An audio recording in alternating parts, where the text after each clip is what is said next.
Talk. Let's talk about this issue 27. We're gonna talk about comics from Devil's Due. It's something you wondered if Talking Joe would ever do. I guess we'll explain it all to you. Gonna take some time to read the books we've never read. Oh. Hey now, what's the matter with you? It's me, Mark, and welcome to Talking Joe, the best and longest running dedicated G.I. Joe comic podcast. It's the show that everyone's talking about because it's ranked 233 in Hong Kong's most listened to Apple podcasts in the books subcategory. If you're new to the show, you can find out all of the details over at the website. The website is talkingjoe.co.uk. Today, we are continuing our look at the Disavowed era of G.I. Joe with issue 27, entitled Paradigm Shift, which was from Devil's Due in 2004. But I'm not doing this alone, so let me introduce my co-hosts. First up, we have a real American Tim. It's Tim Finn. Hello, Mark, and hello, listeners. Howdy. And, did I catchphrase? Next up, it's G.I. Jay Cordray.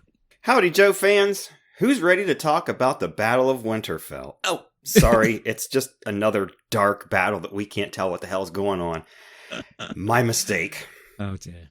I think we might have had a hint at some of the gripes to come. Maybe. So, we are talking issue 27, Paradigm Shift, dated February 2004. The creative team are, or were, story, Brandon Jerwa. Brandon Jerwa. Pencils, Tim Seeley. Inks, Cory Hamscher. Colours, Brett R. Smith. Letters, Dreamer Designs. Graphic design, Mike Norton. Military Consultation, Andrew Swenson. What is happening on the front of the book? Let's have a look at the covers in the gallery. Tim Seeley, Android Pepoy, and Val Staples. Tim, you want to tell us about the cover? The cover is striking because it's a very light white Arctic background, and we have a 2/3 figure of Snake Eyes holding his two knives from costume version 3, and he's wearing a long black coat, and we're seeing him from behind, and he's turning a bit, but on the left in the foreground is a red arm and hand, probably belonging to a ninja holding a sword. And then there's a little bit of sort of atmospheric, it's not smoke, it's not mist, but there's just a little bit of air that sort of grays out Snake Eyes, so he gets pushed back a little bit. So none of the black printed for him is a pure black, and then the black outline for the foreground element, the arm, the hand, the sword, that line work does get printed in pure black. This is not a cover that I knew from memory, the way that like the J. Scott Campbell cover for issue 1 or the Mike Zeck covers after that sort of are in my mind. So I had sort of completely forgotten this cover, and I picked it up and I thought, say now, that's a striking cover, because there are only 3 colors. There's the white background, which is, a little bit of very, very light gray, very, very light blue, very, very light purple, but let's say white. There's the quote black of Snake Eyes, and there's the red, though it's a bit of a muddy red for the foreground ninja. And, like Snake Eyes, we rarely get to see him at this angle, and there's some threat here. And then I realized I actually don't like this cover. This cover actually lacks any drama. And if you know G.I. Joe, you know that if there's like a red ninja or part of a red ninja and one of the Joe ninjas, that's an adversarial relationship, right? Like the 3 of us look at this cover and we know that this ninja is sneaking up on Snake Eyes or coming up behind him, and Snake Eyes is starting to turn and there's going to be a fight. And that's exciting. But that's all because we know the brand. That's actually not in this drawing. This drawing is a unexciting pose of Snake Eyes just standing there, and there's like just a little bit of tension in the arm and the hand holding the sword in the foreground. And it made me realize, because I know I spent a lot of time in our previous episode for issue 26. I spent a lot of time talking about Tim Seeley's front cover on that with the Joes standing there. Maybe I said just standing there. And what I realized with these two covers is that Tim Seeley is not a cover artist.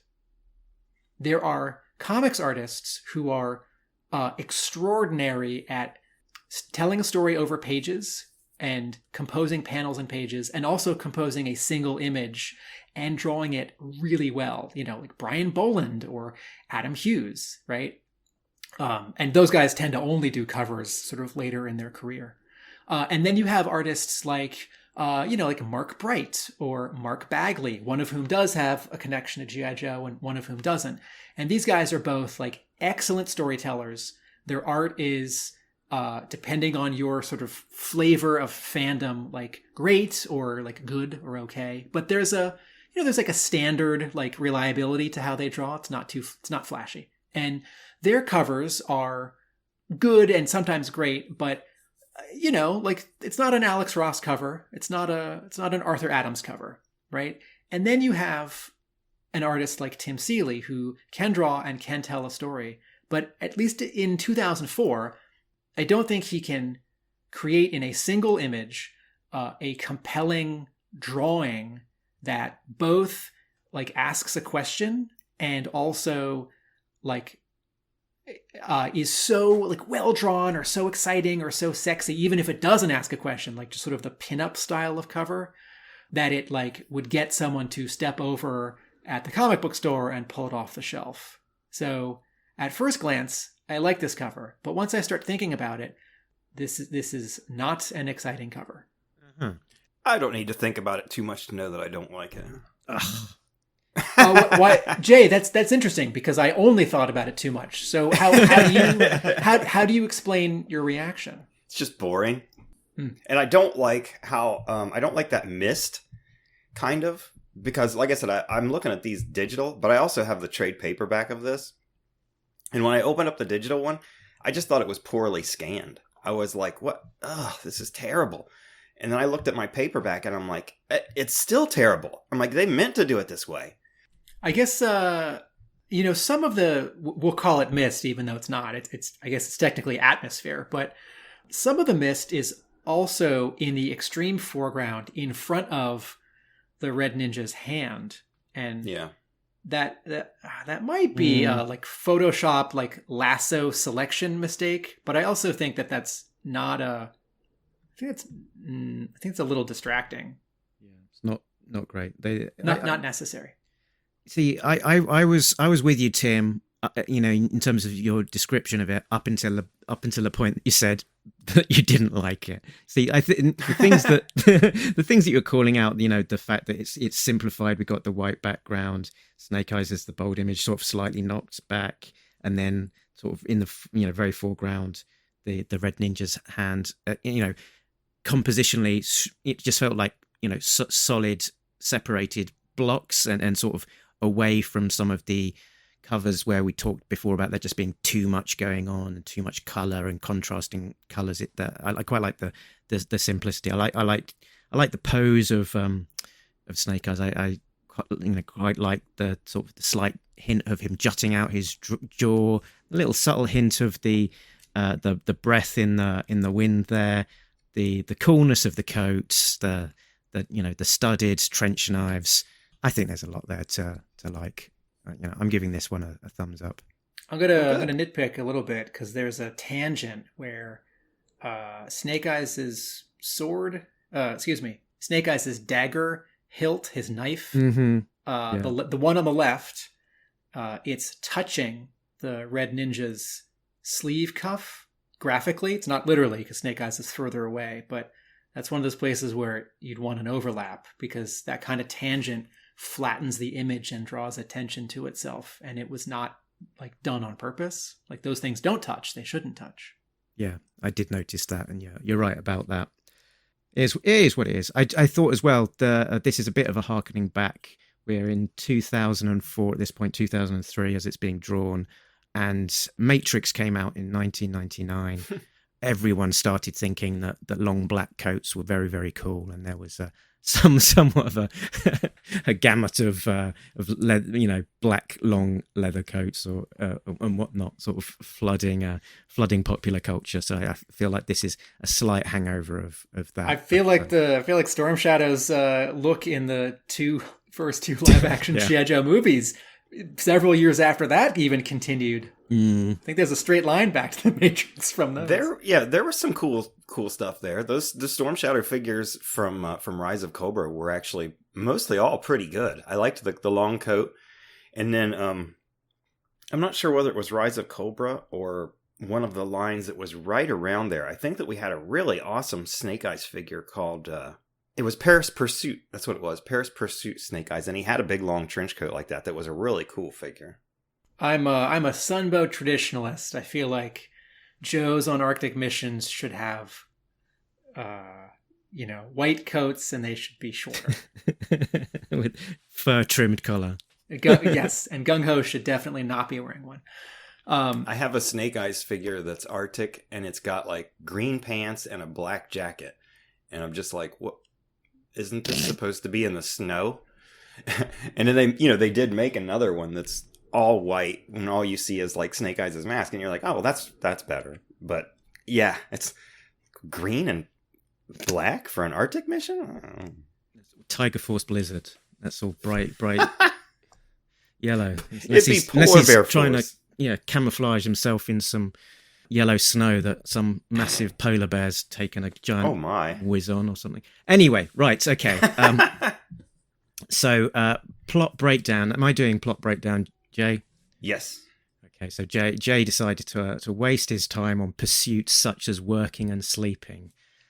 Somebody's got a dream. I'm picking up the slack. Let's go. Cobra Commander and Storm Shadow seek sanctuary in Tibet with a Red Ninja clan under the leadership of Seitin. Chabang of the G.I. Joe Ninja Force is living amongst the group as an undercover agent and able to tip off the Joes. So Snake Eyes with Scarlet Jinx and Kamakura and a support group of Arctic Joes infiltrates the Red Ninja clan's hideout. Snake Eyes defeats Seitin in a face-off, and the leadership of the Red Ninja clan is passed to Snake Eyes as the winner of the duel. During the battle, Cobra Commander and Storm Shadow sneak away. Meanwhile, the Cobra leadership is in dispute. And on a final cliffhanger, General Gibbs reveals that the US Army were able to secretly capture Serpentor in the aftermath of the battle for Cobra Island. So, yeah, it felt like a fairly straightforward story for the most part with that sort of Arctic mission, but with also that little subplot with the Cobra leadership, political shenanigans, and also that little bombshell at the end about Serpentor in the Bacta tank. So maybe not quite as straightforward as I initially thought. Poor Serpentor, he spends half his life in those Bacta tanks. What were your initial thoughts about this one? Not a fan. Oof. It wasn't bad. I mean, again, when we looked at the covers, I looked at the credits page, and like on the last one, you see Seeley's black and white artwork on that page, and I wish the rest of this had been black and white. These colors are bad. I really, really was hard on the colors in the last one, and that's not going to get any better this time. And it amazed me. Like I said, I have the paperback of this. And I looked at the scans first on the computer, and I was like, oh my gosh, I can barely even tell what's going on. And I looked at my paperback, and I'm like, this isn't any better. I mean, if I would have picked that up in the store and not read any of it or not been on a podcast where I was talking about it, I wouldn't have bought that. I think we need to stop, take a pause, and play our new jingle at this point, because it's probably significant. We see devil's due colours distracting you. I see devil's due colours, light sources don't seem true. So Tim's not afraid to let them know. Devil's due colours are awful, like bad guano.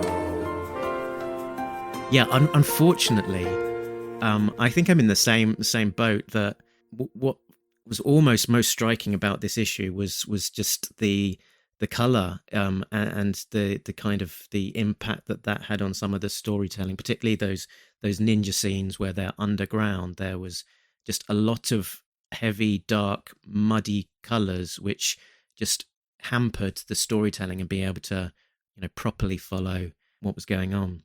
And like Tim said, they, you'll have a surface area, like the inside of a cave, for example. And instead of a couple colors with some shading, the whole thing is just like attempted texture, I think, is what it's supposed to be. And it just, it's hard to look at. Yeah, if I can add something to what Mark just said. So Mark described dark colors, and that is a big part of it. What's also going on here is, and to Jay's point just now about texture, is that during the ninja fight in the cave, right? It's by firelight, right? So there's like some torches and a big fire behind them. Every object has a highlight on it. Like every shoulder and muscle and sword has like a lighter edge or like a white soft edge. And then it's like middle shade color. And then it's like darker shade colors as it gets further away from the light source. And then they're smoothed together.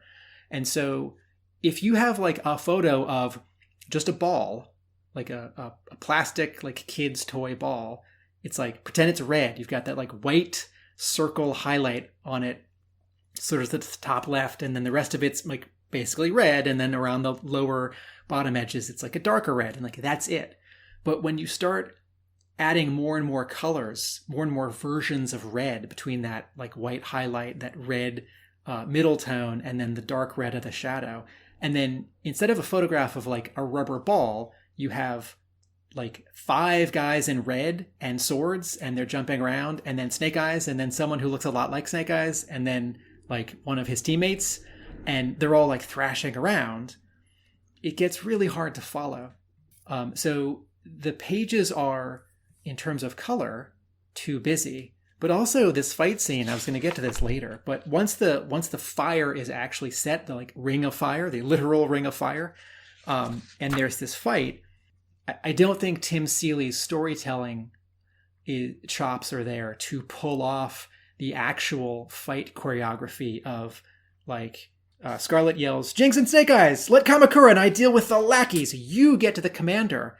So like I need to very clearly see over the next page and a half, 2 of the Joes go away and these 2 Joes stay here. It's like Scarlet and Kamakura are going to fight these red ninjas, and Jinx and Snake Eyes are going to go get Cobra Commander. And I just can't follow it. And then there's this really sort of cool like move 4 pages later that Snake Eyes does, which I think had it been composed very differently would be, he ends the fight with a particular move. And as it was happening, I thought, I think I know what he's doing. And then I got to the page where he actually like does this particular move and the fight is over. And I thought, I don't know what I'm looking at, right? To use a film term, this is the wrong camera angle. And the color stuff, it's not just that fight scene at the end. It's also, page 1, like panel 3, just the third panel of the entire comic. Actually, the first panel of the entire comic. Like the sun is in the distance. So like the all the sides of these mountains that we're looking at, they should be dark. Because the sun is either setting in the distance or it's rising in the distance. And so the highlights, like the yellow or the white, would be on the top edges of these mountains. And then the second panel, there's a little bit of texture for the rock and then the door. Like, that's fine. It's busier than I want, but it's actually fine. And then the third panel, it's like, here we go. It's like, where do I look in this panel? There are 3 indications of flame, and they're all like equally bright. And then it's like I get my first like sort of uninteresting straight up and down drawing of a person by Tim Seeley in this comic. And I'm going to get that on every page. Another bald guy, I might add. So I think they revealed that I think they revealed that this is Chibang a couple pages later, makes this first scene much cooler. But as I read this first page, I didn't know who this was, and I didn't understand the communication happening in the third panel, that there's this person and they're like going down this hallway, and I guess they're going to a meeting. But in this third panel, they're looking back over their shoulder and their arms are up. So I think they're like worried they're being followed, but there's no exaggeration. I thought of a word. Tim Seeley's artwork, his poses, he sort of never uses contrapposto, right? Like he doesn't, like this is something that you see in Renaissance drawings and paintings. I thought it was like a starter in an Italian restaurant. So, what's that word mean, Tim? It is when you have a person and there is a twist to their spine and their weight is on one foot or the other. And I look at a lot of Tim Seeley poses, and like arms might be doing something. They might be walking, they might be running, but their spine is basically straight up and down, or he might have drawn them diagonally in the panel, but to use a film term, it's a Dutch angle, and everyone is still just standing straight up and down. Yeah. Like, so, and I mean, it happens again on the bottom of the page with the red ninja and the guy with the long beard, right? Like, I mean, that's fine. They're about to speak to their crowd, and there's no reason for them to be like twisting in space and turning accusingly behind them or pointing up or like leaning over and hopping on one foot and tying their shoe. But like over and over and over, like the Dreadnoks released from prison, like straight up and down. Page 2, Cobra Commander, Storm Shadow, the Red Ninja leader, just standing there straight up and down. Like Tomax and Zaymot in a meeting, standing straight up and down. Like there's so much.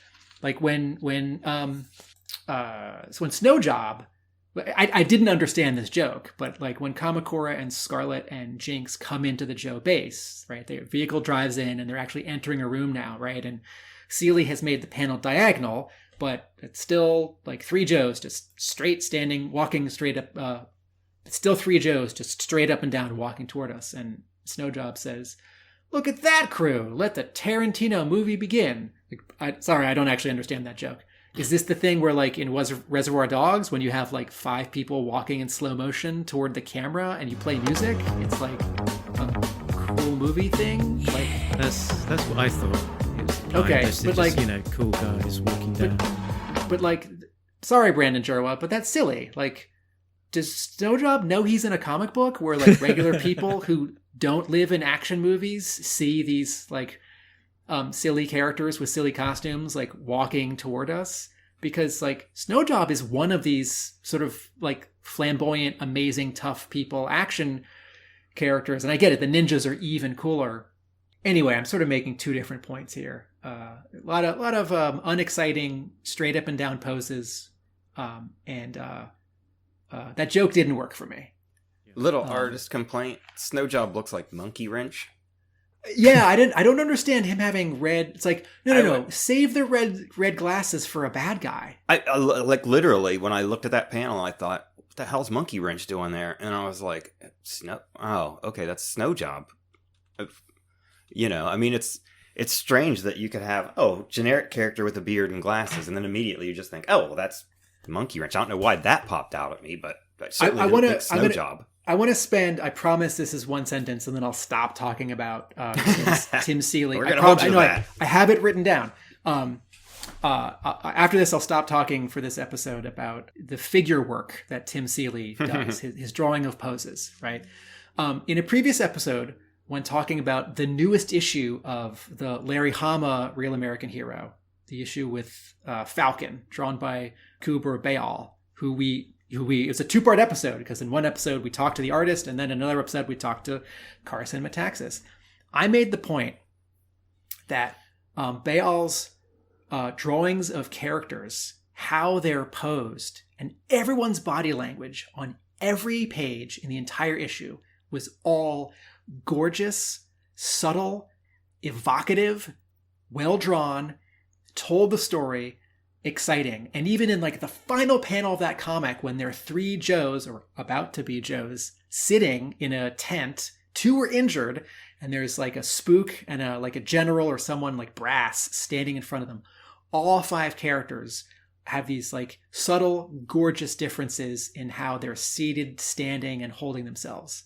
And I would like to see that kind of attention, that's a long sentence, in Tim Seeley's G.I. Joe drawings. Fair enough. If I rewind a little bit back, sort of, you touched on it, Tim, I think it was the fight choreography. And because I've been looking at silent interlude so much recently, and sort of the genius of Larry's kind of layouts and the body language and sort of the careful thought as to how people move through space and sort of from one position to the next, one panel to the next, and using playing that out, the physicality of it in real life before he then sets pencil to paper.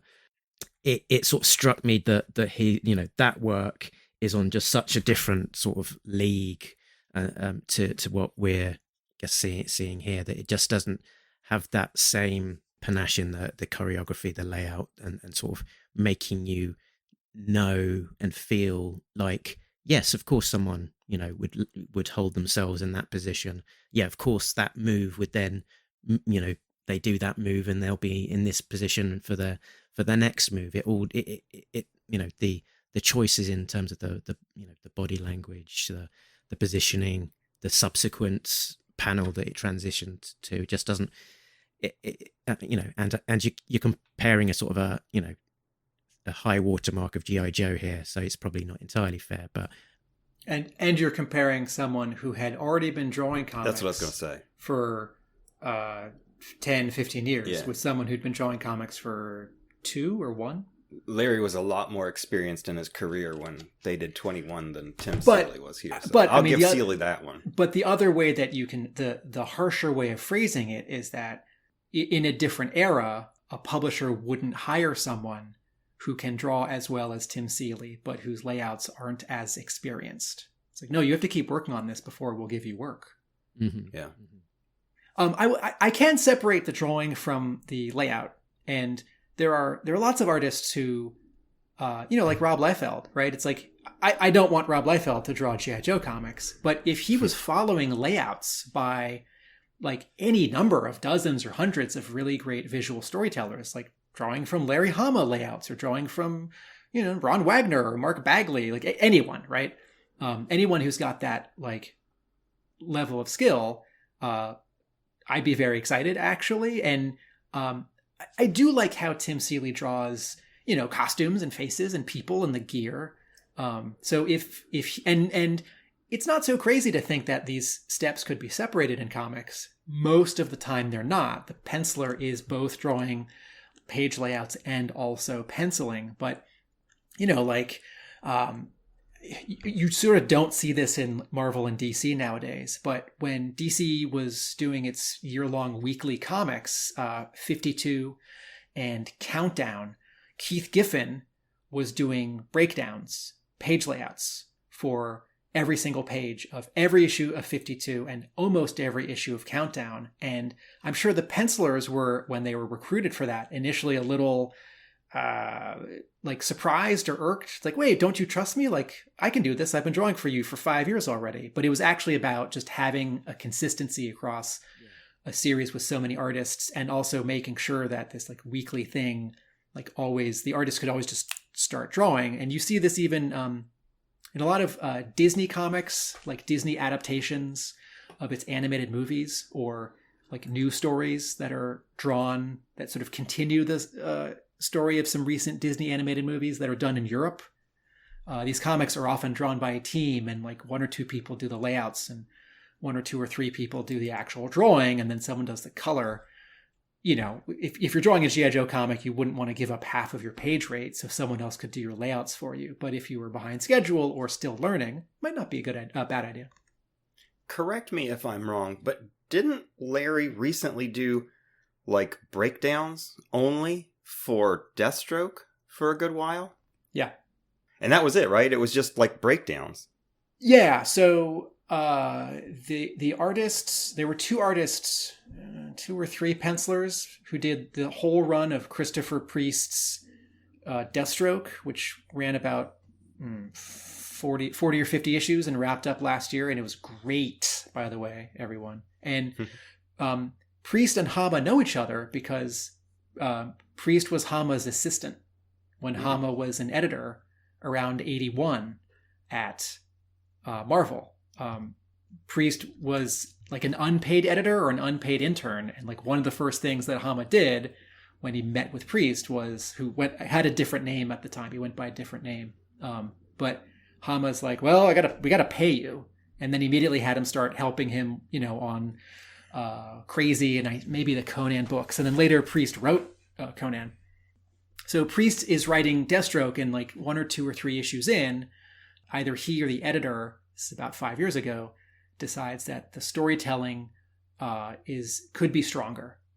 And so I think it's Priest who recommended that Hama do layouts, like stick figures for every page. And Hama's only credited, I think he starts at issue like 3 or 4 or 5, and then his name shows up for most of the next 20 or 30 issues. But I spoke with him at the time, and it seemed like he was missing some issues. And I think what was actually happening was that they were sometimes forgetting to credit him.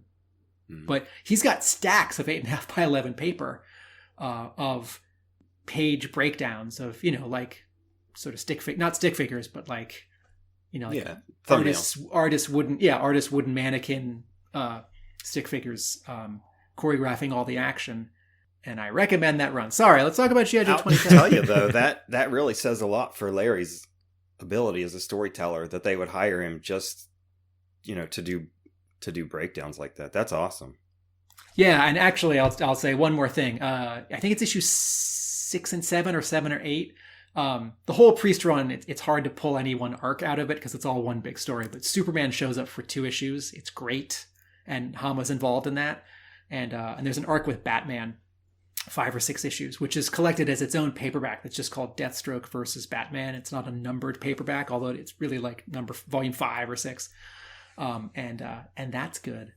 All right, so G.I. Joe 27 from Devil's Due. Exactly. Yeah. So don't get me wrong. I don't want to slate Tim Seeley, because I don't think his work is bad.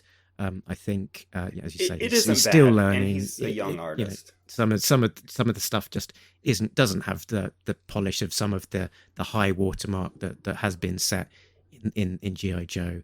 And I think this issue particularly is really impaired by some of the colouring, which sort of gets in the way of some of the clarity of the art. I think with a much better colorist or a different colouring treatment, I think that would really make my feelings towards this issue quite different, to be honest.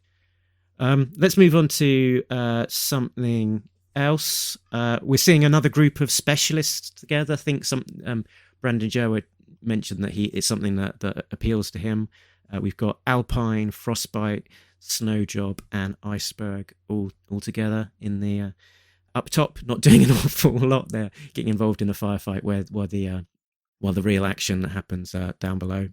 I love the idea of putting the specialists in their environment, in their proper environments, and having, the like lead team and then the insertion team, like Arctic guys, you get the ninjas in and the ninjas go in.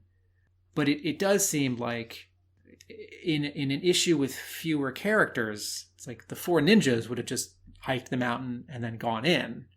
And I think considering how many characters and plot points and paradigm shifts there are in this issue, I think Jerwa does a good job. It's an entertaining issue, and it makes sense, and it's like a good comic.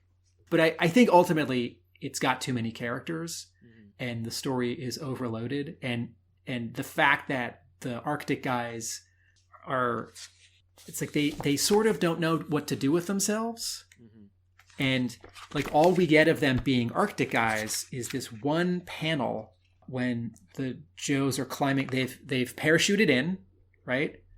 And there's one panel, it's a wordless panel, and it's a silhouette of 5 of these 8 people climbing up a mountain. And it's not a very exciting panel, but it just sort of establishes the business. It's like, okay, well, we parachuted in, and now we've gotten to the point on the mountain where we actually like see the door or the hole or the gate. So since the Arctic guys don't get to do anything particularly Arctic, and then the ninjas get a 5-page fight scene, it's like, okay, Snowjob gets to ski in, and then a very over-designed 2004 Hasbro helicopter shows up, and the 3 of the 4 Arctic Joes shoot at it, and then that's just sort of it with them. Yeah. I think you're right. There is a lot being fit into this issue, and again, I think we mentioned it on a previous issue that possibly getting close to the breaking point of how much you can cram in. I think possibly for me it was the thing that maybe we could have lived without was some of the Cobra centric stuff with Destro and Co back at the Cobra base, some of that political maneuvering and whatnot. I think maybe push that into the next issue or something that just keep it things a little bit focused. But yeah, it's nice that those storylines are progressing. It's nice to see Lillian and Alexander back. But like you said, this would have been better if we'd have just fleshed this issue out a little bit more and saved that stuff for another issue. I say this with sort of respect and warmth. For Jerwa to put too much into this issue, it's a rookie mistake. And I say that warmly because I would make this mistake. Like, okay, this is his 6th G.I. Joe comic, not counting a little bit of assisting on issue 25. And what are the first 4 issues that he writes? A spotlight on one guy with other characters. But it's like, okay, Chuckles is going to go here, and he's going to go there, and he's going to go here. And then it's like, okay, Brandon Jerwa, here are the keys to the kingdom. You've got 400 Joes and Cobras and vehicles. And you are picking up what happened after our mega anniversary fight issue, right? It's like, yeah, absolutely. It's like, okay, I'm going to have a half page on the Dreadnoks. And remember the other Destro that no one liked? It's like, we got to know where he's been. I'm not going to make it make sense. It's like, oh, cool. Slow that down.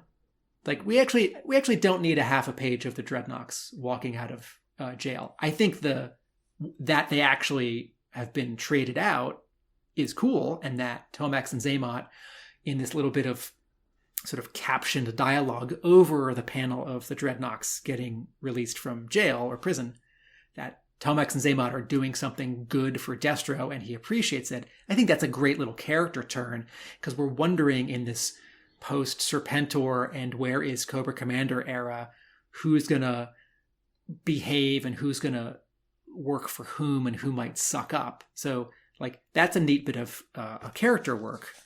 But while I like that, a couple pages later, there's this reveal that Shebang has infiltrated the Ren Ninjas because Snake Eyes had him do that. This was before the Joes reconstituted, and Snake Eyes didn't tell anyone about this until just now that Shebang is sent an SOS or has been taken prisoner, and there are 4 panels of Hawk getting angry because the chain of command hasn't been followed. And he points a finger at Snake Eyes. You let him walk away. Storm Shadow got away. You let him walk away after your last encounter, and that's unacceptable. If you get the chance, can you put aside your feelings for a corrupted friend and do the job? And then Snake Eyes walks out. But when Snake Eyes' hand is shaking, like, it's like what? Like he wants to haul off and punch his CO? This didn't work for me. I feel like in other G.I. Joe comics, when a Joe breaks the rules, all the other Joes rally. It's like, no, you can't go rescue your friend who's been taken prisoner. It's like, well, we're going to break the rules and we're going to go rescue our other Joe who's been taken prisoner. Or like, well, I'm looking over here. I guess the 3 of you are going to have to walk behind me where I can't see you, and you go get a helicopter and rescue the other Joe. I feel like Hawk and Duke in this scene would turn this into a positive and an opportunity rather than like Hawk getting upset and lecturing Snake Eyes. I do think that Snake Eyes letting Storm Shadow go like didn't work, and I like that it's being addressed here, but I don't think this is the way to do it. And I sort of a little Jay Cordray showed up on my shoulder actually a few pages earlier when Kamakura and Snake Eyes and Scarlet are entering the pit in the Vamp, and Scarlet says, "Sorry to break up the late night meditation session, guys. Snake Eyes and I were about to head out for our 2-week leave, but they asked us to stay." Jinx says, "Yikes, you okay with that, Scarlet?" "I'm fine. I've come to terms with the fact that this is our job.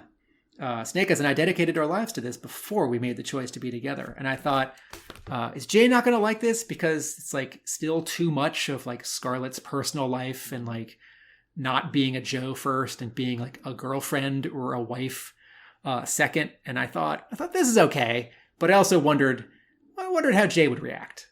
I actually like that. That's probably was going to be my favorite line of dialogue, because I feel like right there, Brandon has fixed all that Scarlet crap. Okay. Because she's finally just said, look, I'm done with that. We've made our decision to be Joes. We chose that before we chose each other. So I'm just going to have to suck it up and go forward. And I hope that that's what that is. That's Jerwa putting a nail on that and saying, we're moving on. We're not going to get into all that garbage anymore. So I'm reading that as a hopeful line. And I'm happy that line was in there. So next up on my list of things about this issue, the Serpentor Bacta tank reveal. When we would think last time, Tim, you might have mentioned something about Serpentor being done for, and that was the last we'll see of him. And I thought to chuckle to myself. That's what you think. Serpentor's going to get out of that tank and be like, I could just lay in a bed. He's like, you guys don't have to put me in water. Next issue is all about him escaping from the Sarlacc pit. And anytime I see, which is not that often, let's face it, but when I see Serpentor being regenerated or healed, I always think of there's a panel in issue 90 where you see just a bit of his headpiece, I think, and he's in an ice box. He's in like a coffin filled with ice cubes because Cobra's talking about how they're like holding on to the body. I remember that. Which is like when I saw that's the first comic I ever read, and I was shocked. Like, wait, Serpentor is dead? Wait, his corpse is just here? Wait, they're holding onto it? Like, wait, it's green? Like the colors don't match the cartoon. What? They think you can keep something cold indefinitely by putting ice on it? Yes. So I find the Bacta tank here. I find this contrast funny, and he's in a tank again when Larry Hama brings him back from the dead around issue 200, 210. Not too dissimilar. Okay, so I will admit here, it's been many weeks since I read issue 25, or the arc where Serpentor comes back. So I will admit that when I got to this second to last page, this last page, I didn't know who this was. So just remind me, a couple issues ago, did Serpentor only have one eye and some like scarring? Because he just looks like Cable or Cesspool here. And there is not a good answer for that. I mean, you could say, well, he got shot in the eye by Zartan, which he did. Okay. And that's how he died the first time. But then when they brought him back, that eye was fine. Okay, right. So this missing eye and the scar, this is not something that correlates to 2 issues ago, right? No. Okay, so I'm going to ask the dumb question. Mark, Jay, when you got to this page just now when you read this issue, did you know who this was? Yeah. Okay. And just let me add here, when I take over as new writer of G.I. Joe and bring Serpentor back, he's going to be in a hospital bed with amnesia. Rewind. I'm thinking now, because I was just flicked back to issue 25, and I thought to myself, Is this one of the other clones? There's Overlord, and he's got a scar on that eye and a white eye. And then I looked back to the page and said, "Hold on, that panel with Cable there, that's a different guy. That's not the same guy in the back to tank. Look, he's got a collar on him and stuff. So I think that is Overlord looking over and protecting Serpentor in the tank. All right. Okay. All right. So, all right. All right. Okay. Thank you. All right. Mark, good job. Thank you. So this final page has 1, 2, 3, 4, 5, 6, 7 panels. Oh. In panels 1, 2, 3, the generals, I think it's the jugglers, I'm not sure, but these 4 generals walk down a hall, go to a door, and come into a room. Right? We then don't really see them in front of the Bacta tank. On panel 4, there is someone standing in front of the Bacta tank, but they're almost completely in silhouette, except for a missing eye. So because the inside of the tank is green, and the person in the tank has black sideburns and black hair, and is like leaning forward, in that next panel, 1, 2, 3, 4, 5, which is this close-up of the person with the missing eye and the scar, like looking intently to the right, I'd assumed that was the person in the tank. It was like Serpentor waking up in the tank. And then in the next 2 panels, his eyes are closed again. And we're far enough away that we can't see if he's got a scar or not. But I was also wondering, like, wait, why is this one random general like stepped away from the other 3 and they're standing like in dramatic silhouette in front of the tank in the like vertical panel? But like, Mark, you were absolutely right. It's someone else, Overlord, who's standing between the tank and the generals. And I'm gonna lay this equally at the feet of Jerwa for putting too much into one page of comics, and Seeley for not pulling the camera back enough in panel 4. On this page, we never see the 4 generals in front of the tank. We see them for 3 panels, and we don't see a tank. And then for 4 panels, we see a tank, and we don't see them.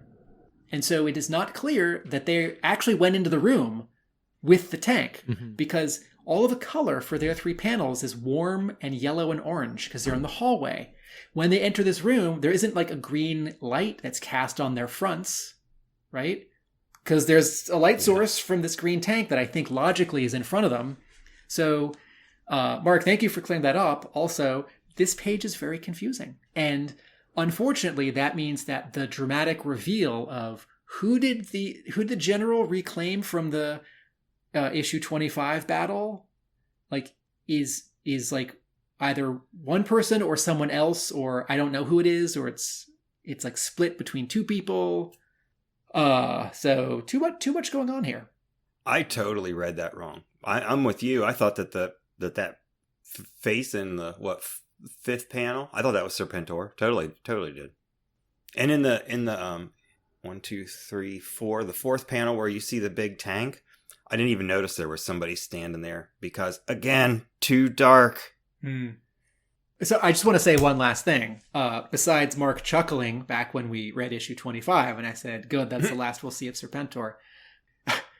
Brandon Jerwa, I'm talking 15 years into the past, as if he can hear me. Like, Serpentor is awesome, and like, yeah, nobody ever stays dead in comics, but like, you got so much Cobra brass to deal with. Are you sure you need to bring Serpentor back 2 issues after he died? Like, no, it's Alexander and his girlfriend and the Dreadnoks. Like, the Dreadnoks just got out of prison. Too much. It's a common complaint with the Joe franchise. There's so many toys in the playbox, in the toy box, but everybody just wants to play with the same 20 figures. Well, I'll go back to my comment before. If I wrote G.I. Joe, I would absolutely overload. Like, my first, 2 issues or my first story, I'd have, like 7 sub-teams and like a Cobra Civil War and like 3 MacGuffins and like, like I'd probably like the MacGuffin device. I don't criticize harshly that this issue has so many characters in it, because I'll give a new writer a little time to figure it out. And certainly the remit for picking up after Blaylock with issue 26 is very different than pitching your own two-part story that becomes part of the spin-off book that then becomes 4 issues. And this was part of my thinking as well, as it's Brandon Jerwa's starting point was last issue, and he's got the sandbox to play with, and I don't think he was doing this in complete isolation. That I'm sure he was given some direction about what he could and couldn't do. But he's not starting from a blank slate. It's in the aftermath of that big Cobra Island battle, and there are bits and there are pieces that in flight that it would make sense to continue on with, rather than just sort of trying to hit a reset button. The mystery of Serpentor, the offshoot Cobra Coil organization, the various characters like Lilandra and Alexander that have been set up and we're not entirely sure where they are, the fact that Cobra Commander and Storm Shadow had escaped at the end of the Cobra Civil War, etc. There are various bits in play on the old G.I. Joe chessboard, and it takes a little bit of time if you want to carefully continue on that same path of repositioning everything back to where you want, and not just saying, yep, everyone's back.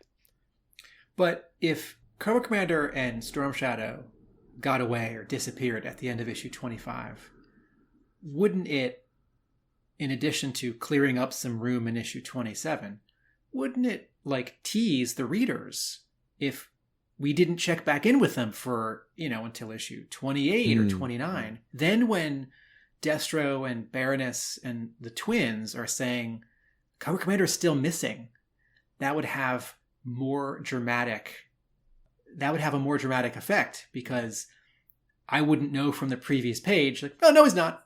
He's in Tibet. I thought it was cool that he's very much in control and he's letting the world think, or his world think, that he's gone, and he's working some other angle with the Red Ninjas. But I appreciate that Jerwa gives us a particular Red Ninja. He makes one particular, an individual. He gives him a name and a little bit of a backstory. Satan, he's the leader of this branch of the Red Ninjas. He's changed how the Red Ninjas work. He reminds you that they come from the Arashikage, and he says that he defeated the previous leader of the Red Ninjas, or his group of Red Ninjas. That's cool. But again, we're also checking with Alexander and the Dreadnoks, and so if it's, I think Jerwa gives this particular Red Ninja a name and a backstory, so that at the end of the issue, when Snake Eyes defeats him, it means something more. Because it wouldn't mean as much if Snake Eyes fights a bunch of Red Ninjas and defeats one of them. And it's well, that's the leader. I guess, hey, they're giving him the sword. But, just like they gave the Red Ninja leader when he was not a Red Ninja but an Orange Ninja. Was it Altef or Aleph or something along those? Night Creeper. That was a Night Creeper, wasn't it? Yes. Sorry. Yeah. So the Night Creepers are these generic Cobra Ninja subcontractors. And remind us, when does he gets a specific figure, a Night Creeper leader in 92, but when does he get a name? Oh, I think it's around about the time of that, towards the back end of the Transformers crossover. Okay, so Hama just takes that orange and black toy and gives him a first name. That's right. Yeah. Okay, it's not like when the Night Creepers show up in issue 97. One of them has a name. So while we're talking about the Red Ninja leader, did you know that, so he's called Satan here, Seitin, that this is again Brandon Jerwa sort of reaching into deep within the international G.I. Joe toy box and pulling out something. So that is a reference back to the character Satan, Satan, being an international figure, a Red Ninja figure, repainted Storm Shadow, which was manufactured in Argentina by the Plastrima toy company. So it's an international G.I. Joe variant that was the inspiration for the name. That's awesome. because that both works, sort of logically and story-wise, but then it also nods to the fans who know that toy. And, we do want this comic to nod to the toy. Like, yeah, that's great. So Dr. Mindbender, can you remind me what happened to Dr. Mindbender in issue 25? You know what? I should phrase it. I should phrase it like from the audience's point of view, as if I might actually remember. Can you remind us? Can you remind us what happens to Dr. Mindbender issue 25? Dr. Mindbender, he was on Serpentor's side, wasn't he? He was kind of behind, not just Serpentor coming back, but also all of the other clones, really, wasn't he? So he was, in the opposite camp to Cobra Commander, and he was punched in the face by Cobra Commander up on the top of that waterfall a little bit before Serpentor was blown up and then kicked off, and he was last seen scarpering away. He bravely ran away. So yeah, we see the back of Mindbender running away from Cobra Commander. Run, Mindbender, run and pretend you can escape me. You'll never run far enough. How do you guys feel that Mindbender's back, or that he made it out of issue 25? That's fine. Yeah, it's fine. He's an important character in the Cobra hierarchy. He wasn't killed, left open. I think having him return seems pretty sensible or expected, really. So no qualms there. I'm always happy to see Dr. Mindbender. Like I said, he's one of the ones that I can't wait to get a classified figure for. All right, so here's a question. There's the page. It's actually at the centerfold where my staples are. It's got the big ring of fire, and Say Tin says, "You've healed well since our last encounter, Snake Eyes. I'm anxious to see how the fire burns for you today." We haven't seen him before. Is Jerwa creating some backstory that isn't in G.I. Joe comics, or is Jerwa assuming that one of the Red Ninjas in one of the Marvel comics was actually this guy Satan, now retroactively? I think what we are seeing... Cobra Commander said. Yeah, what we are actually seing is Finn identifying the wrong character. Oh, right, jeez. Okay. Yes, well, I take that back. You've healed well since our last encounter, Snake Eyes. I'm anxious to see how the fire burns for you today. Right. He's colored so dark, and there's a lot of red in that dark blue that it is, in fact... Thank you for the correction. And the last time that Cobra Commander saw Snake Eyes, he was in a bad way because he had been involved in an explosion as the Joes were escaping imprisonment from Cobra Island, which, is a bit of chronology that we have to scratch our heads and remember because we haven't read it for a few I was going back to the closure arc because I kind of thought that was probably the last time that Cobra Commander actually saw Snake Eyes. No, because Cobra Commander, he was escaping at the same time as the Joes, wasn't he? So he was. Oh yeah, and he was doing that badass and then they thing have the scene in the people things where Snake Eyes kind of looks at him, and Cobra Commander, I don't know, I forget what he says, some kind of comment like, "Ha, not today, Snake Eyes," So they did see each other in the Last Stand. I remember now. Yeah. I spy with my little eye. Okay, so I spy Snowjob blowing a bubblegum bubble early on in the issue. It's just below where the Joes walked into the room, Tarantino style. The panel underneath that, Snowjob is blowing a bubble as a bit of a callback, fun moment to reference the way that Breaker used to blow bubbles, and was I think Joe hinted that he responded very well to reader requests and so on, and was quite influenced by that, and that I think might be the first direct example of that someone had written in asking if they can see some Joes blowing some bubbles, and we definitely got one. The odd fan request. I spy Scalpel. Yeah. I spy Scalpel, who is he's the head Meta Viper, and that is an action figure that was made, and this is Devil's Due, I think, working to bring in then new figures or contemporary figures into the comic here and there. Absolutely. So it's Scalpel's second appearance. Yeah, he was in a Cobra Civil War issues. We're not well. That's not the name of the arc, is it? But in The Last Stand. The Last Stand, he was seen there, but in a non-speaking role. So sort of introducing him as part of the Cobra Command and having him as a speaking role. It's quite cool. Have sort of rounding out that cast with some key Cobras. But leads me into the thought as well. It's new toys. New toys! Clearly, we've seen Scalpel, we've seen Crosshair, we've seen various other characters being introduced in the last few issues, and clearly it's something that Brand and Jerwa was really embracing, all of the additions in terms of the toy universe, and we're really seeing it again this issue. So one of the more obscure ones, I'll take Snake Eyes. So Snake Eyes is the 2002 Yojo entitled Snake Eyes version 13. It's grey and purple Snake Eyes with fishnet arm pattern. So we're seeing a redesign of Snake Eyes incorporating that latest look. One of you want to call out a new toy? Well, I think we sort of danced around this back when we did the first 4 issues. Like, oh, Snake Eyes has a protege. It's this new character, Kamakura, and then he actually made it to be a toy. And in the time that we have read these 27 issues, I think we have maybe forgotten to say, oh, the Kamakura gets a toy in 2003. So just to check back in with the fact, as of issue 27, it's no longer this new character just in the comics, and he's like maybe gonna get a toy. I hope they'll make a toy. No, the toy's been out now for 6 months. Yeah. No spoilers, but are we not going to find out who Kamakura is until the Master and Apprentice miniseries?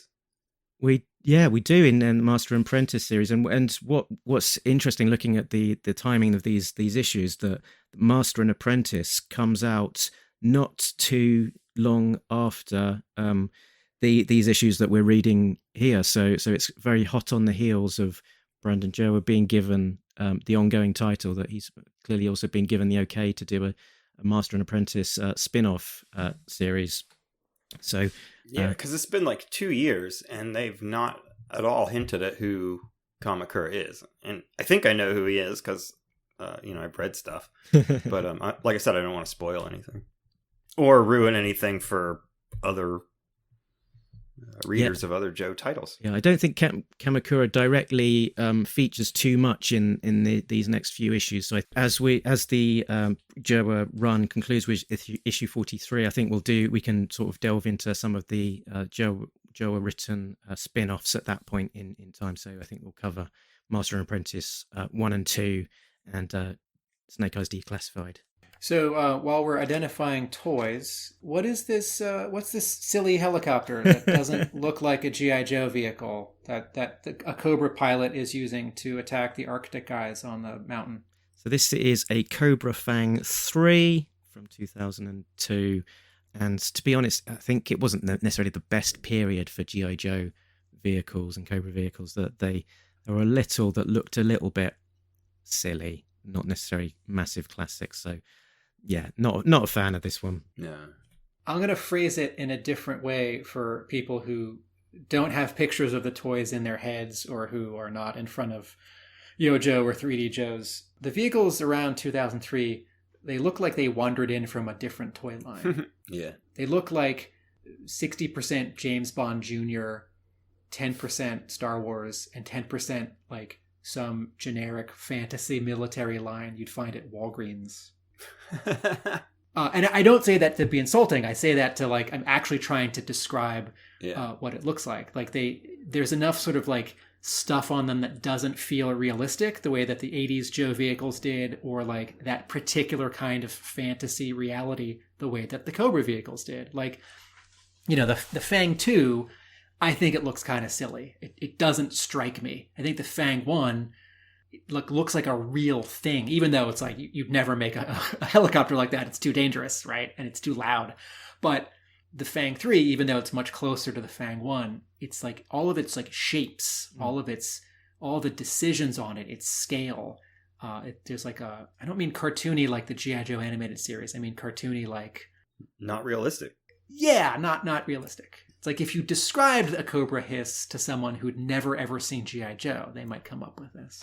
Yeah, it's like more the idea of a budget toy version of a helicopter rather than something that you could imagine existing in the real world, perhaps. Yeah.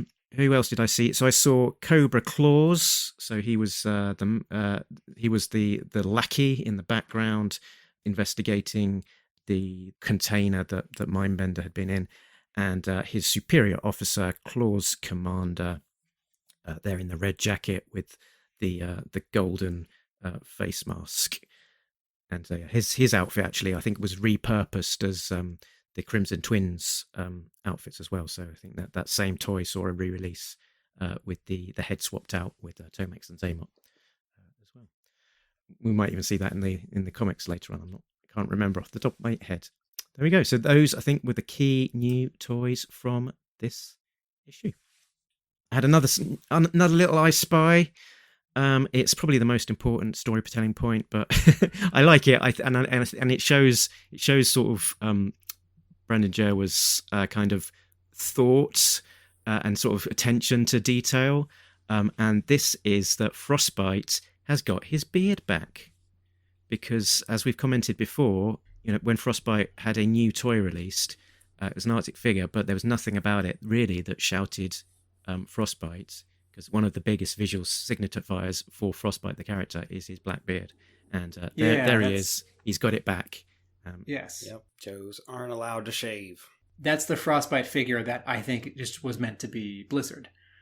Thank you, Brandon Jerwa and Tim Seeley, for fixing Frostbite's look in this comic. I have a little I Spy on page 15 in the final panel, all the way in the bottom. Jinx is mid-air holding her two sais, and one of her legs is sort of down and one is like receding away from her. And I don't know if Seeley did this on purpose or just by accident, but that is a Rob Liefeld pose. Yeah. Well, look at Kamakura from the top panel. I mean, that's... Oh, yeah. Yeah. Yeah. Right you are. Unfortunately. And then my other little I Spy is page 6 or so, I forget, when the Dreadnoks are... the one panel where we see the Dreadnoks and they're all in orange prison uniforms. There's a law enforcement officer in the foreground holding some folded clothing, and it must be their clothing, because on the top is what looks like a black vest and a little chain with a skull on it, which belongs to Torch's outfit. So that's just a little detail where it's like, those aren't just clothes, it's the Dreadnoks clothes, because we have this one little signifier for them. Nice. All done on I Spy? Yeah, I really don't have anything. Yeah. No. Sorry, I wanted two more. There are two wonderful sound effects. There are two wonderful sound effects in this comic. So I have been hard on the lettering. All the studios and letterers who've worked on the Devil's Due G.I. Joe. Dreamer Design does some really nice, fun work here. On page 14, the big first panel where the ring of fire that I keep referring to is lit, and there is whoosh, a 5-letter onomatopoeia for the fire action, the roar of a flame, and the letters are drawn with a sort of angular flame quality. And then and on this page as well, have you noticed that some of the little licks of fire are sort of shaped to look like cobras? Okay. Particularly the ones on the very bottom panel. Oh, yeah. And then page 18, final panel, Snake Eyes and Satan are having their sword fight. And there's a great sound effect. Tank Kring! TANKK-KRNIG exclamation mark. And Satan follows it up with and the lettering, the font is a little angular. It looks a little like calligraphic, a little like, Japanese, like kanji. And I think it's really fun to string some letters to each other to approximate a sound effect rather than just like, CLANG, like clang. So those are both great, both as a writing decision and as a lettering decision. Very, very evocative. Can we have it? Can we have it one more time, Tim? Tankring. That is excellent. Here's an I Spy. The first letter in the letters page is from a reader, Dan Foster, in Wurzburg, Germany.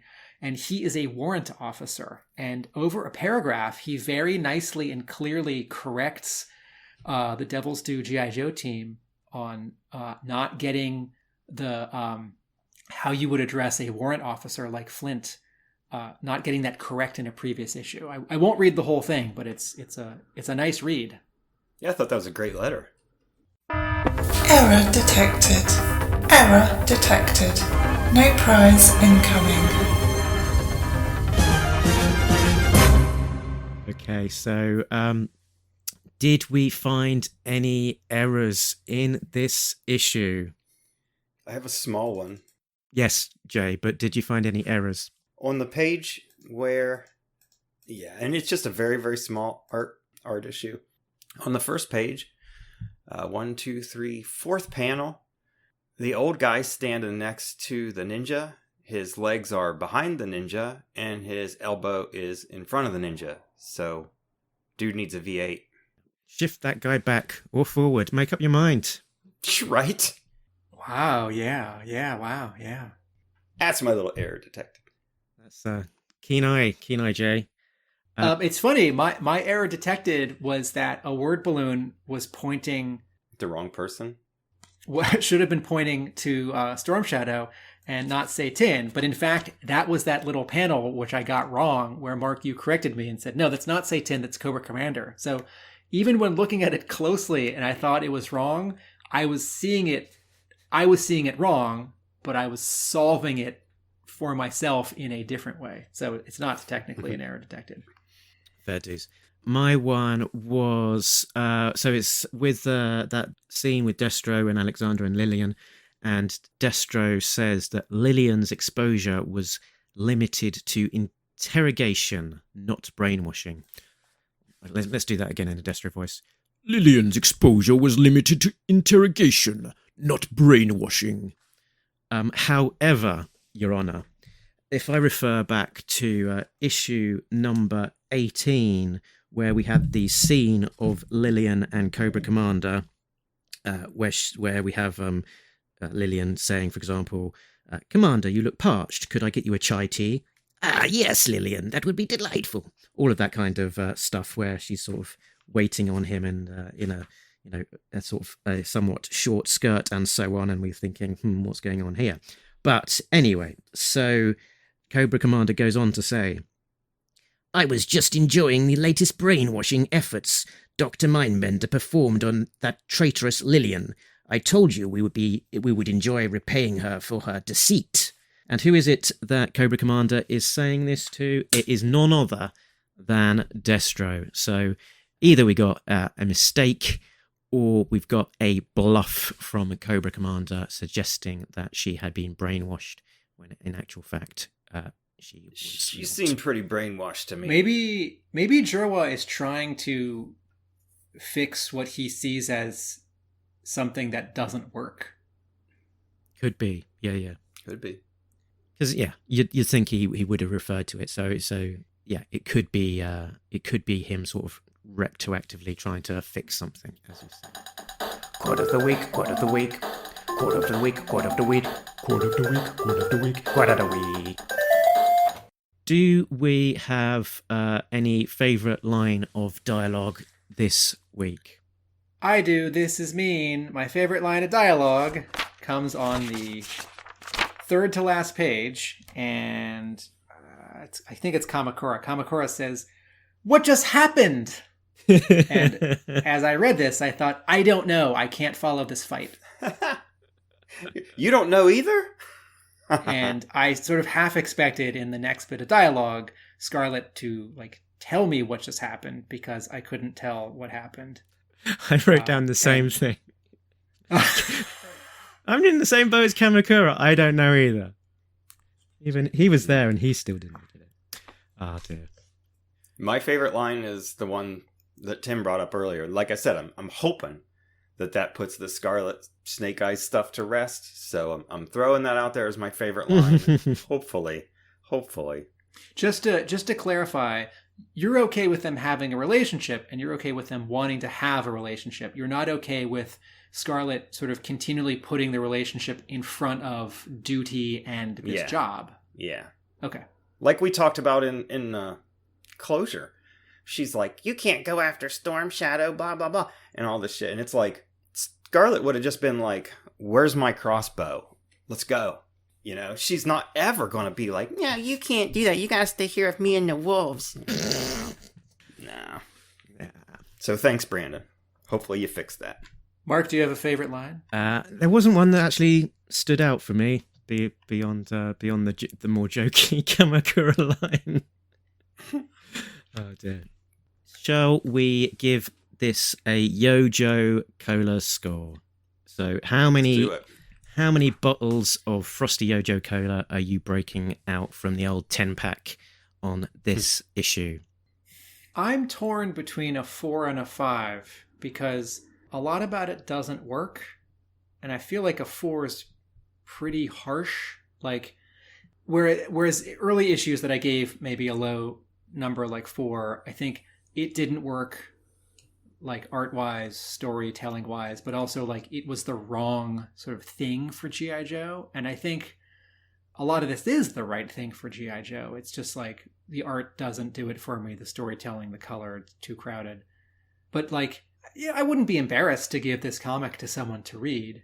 I'm not sure I'd want to give this to like a lapsed G.I. Joe fan. I don't think this is the issue to get someone back in. So I guess I'll be harsh and say 4. Okay. G.I.J.? I think the story is not bad. I don't have a problem with the story or any of the dialogue, really. The art is not terrible. I mean, it's a new artist, you know? Like I said, it's hard to knock Seeley too much. It just, I think it's more like what Tim said in an earlier issue. This is G.I. Joe. You need to put top guys on it. You know, I'm not saying Seeley isn't talented or that he's not going to become better, but at this stage in his career, he shouldn't have been on G.I. Joe. He's just not good enough. And the coloring is awful, but the story is not terrible. So 5. Okay, fair dues. I think I'll do, slightly better than you. I'll go in with 6.5 on this one, I think. I don't dislike it. I think the story generally, it's got good momentum to it. I like the spirit behind it of some of the choices that are made.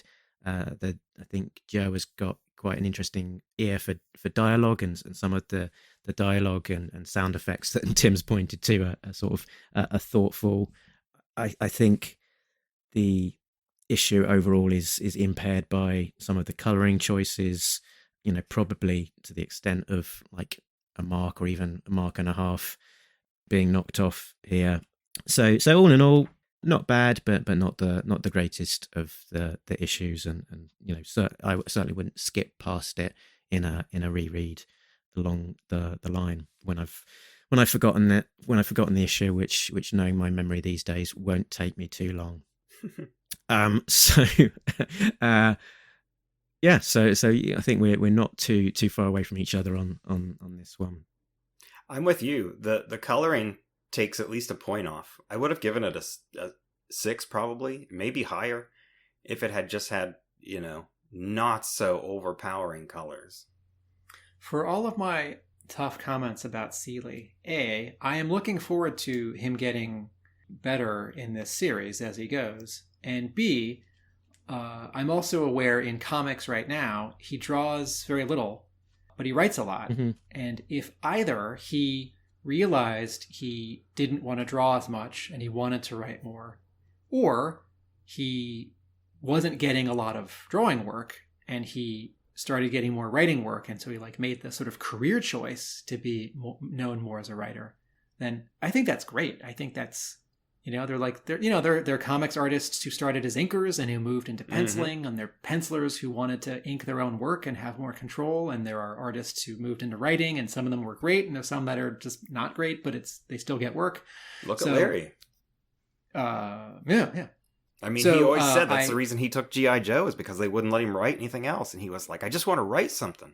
And now he's more known as being a writer.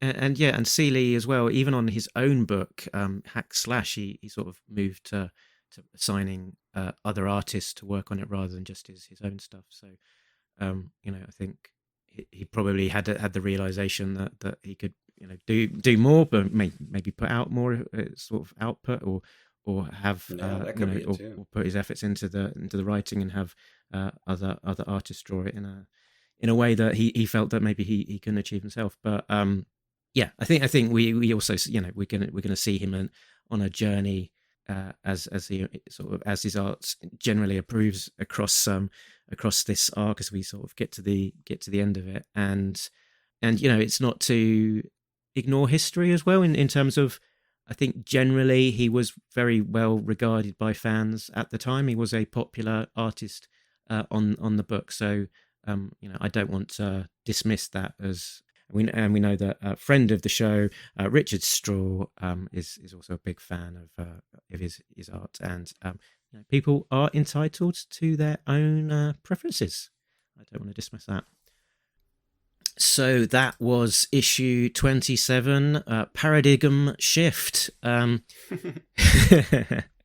can on the spot give me a plotted definition of the word paradigm? A paradigm is paradigm. Like Tim, I'll let you get away with that. Two frogs looking for a bowl of cereal. What? Man. Dig'em, the frog. So honey smacks. Yeah. Tim knows. It's the established norms, right? In a like culture or a scenario or a like set of rules or expectations. Mine was funner, let's be honest. Very good, but yeah, I think Jay wins with that with the frogs. Related to a sweetened honey cereal, breakfast cereal. Yes. So paradigms. There you go. Okay, you had to say it because I was picturing the letters. P-A-R-A, para. Just to be clear, fellow hosts, is the paradigm that Snake Eyes is now in charge of the Red Ninjas? I guess that or Cobra is Cobra shifting, Cobra leadership as well. Whatever they're doing. Okay, because Serpentor's back. When Mark said to us, "Oh, and we're going to be reading issue 27, Paradigm Shift," it's one of one. It's a self-contained issue. I thought that is a great title, and that's one of those terms or figures of speech that, when used as a title, promises, a lot of changes. Yeah, drama and changes. It's like what goes around comes around, or unintended consequences, or launch base. No, I'm kidding. Launch base is not a great title for a comic book. I love it because to me it demonstrates that they didn't know that they had cleared Cobra Terrordrome for legal yet, and so the issue is just called Launch Base, issue 54. Anyway. I'm not sure if this issue, maybe part of why, I'm not sure if this issue lives up to the sort of expected promise I was hoping for with such a big, exciting title. Yeah, it's sort of a paradigm shift. Like, I think what I mean is, I don't know that, like, a lot of the next 20 issues are going to be about Snake Eyes and the Red Ninjas. Yeah.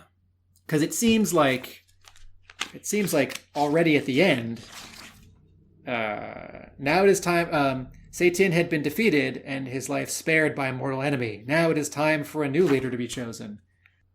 And then Scarlet says, because I think they just made Snake Eyes their leader, and one of the Red Ninjas is bowing to him. I feel like that's not a big enough thing for this to be. It's like oh, the Joes are moving in with the Red Ninjas, or like no, Cobra Commander and Serpentor are dead and Destro's taking over. That's a paradigm shift. But I also understand that comic books in the grand tradition of like Marvel in the 60s often like have big exaggerations and make promises on their covers and with their titles and on their first pages. And you the reader are along for the ride or you're not. So okay, so next up we will be reading the next issue 28, which is Players and Pawns, part 1 of 5. I imagine it's mostly about shrimp. Maybe. We will then tackle the next couple of parts, split into 2. So we'll have 29 and 30, and then 31 and 32. So we'll cover Players and Prawns across 3 episodes. Yeah. So that we don't have a 3.5 hour episode talking about 5 comic books. Who, us? So yeah. So looking forward to that. The first issue is I think somewhat stands alone from the rest of it. So I think it stands up to being looked at on its own. So that's what we shall do. Jerwa's got the pieces on the chessboard. Now let's see what he does with it. Jerwa's got the pieces on the chessboard. Let's see how Destro plays with the chess pieces on Destro's chess set made up of Joes and Cobras. Yeah. And pawns. And prawns. Guarantee that's going in the video. That classic cover with Destro knocking over all those chess pieces. Or the panel from 21. Yeah. Yeah, it's like we have the cover. Or Billy Penn's little video. The scene is in another issue. Destro and his gloved hand holding up the little men that he made. Should we sing the jingle and get out of here? So yeah. As well as the Devil's Due stuff, we'll also cover the new issues from Larry Hama as they come out. So we have 289, the Dawn Helix Spotlight, just out or coming out soon, depending on when I release this, and lots more fun besides that. So Tim and Jay, where can people find you when we're not talking at length about comics from 20 years ago? My comic shop is Hub Comics. It's in Somerville, Massachusetts. And my blog is realamericanbook.com. Very good. And Jay? Break Room Sketches on Facebook. And you can find the show in all of the usual places. talkingjoe.co.uk is the website that has those places.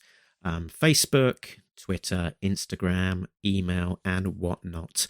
We're also on Patreon, patreon.com/talkingjoe, where you can help us fund all of the things that we need to keep this show going with as much or as little as you'd like. A big thanks to our backers, Richard, Sam, Jay, Bill, Christopher, and Justin,